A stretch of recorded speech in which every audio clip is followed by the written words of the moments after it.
ஜீவனே சிவன். புதிய வேதாந்த ஒளி.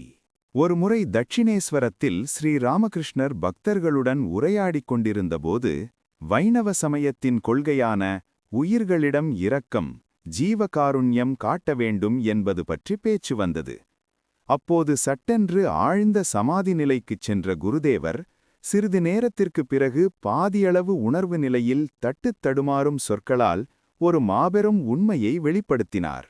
இரக்கமா, பிச்சைக்கார பயலே! நீ யார் உயிர்களிடம் இரக்கம் காட்ட? நீ சிறியவன். அவர்களுக்கு இரக்கம் காட்ட உனக்கு என்ன தகுதி இருக்கிறது?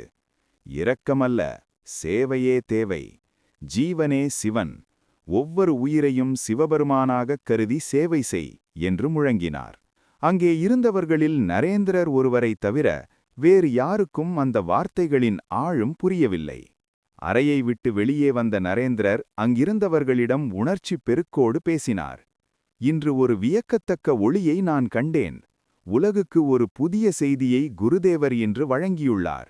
காடுகளுக்கும் மலைகளுக்கும் சென்று தேடும் அந்த வேதாந்தத்தை சாதாரண மக்களின் இல்லத்திற்கே கொண்டு வந்துவிடலாம்.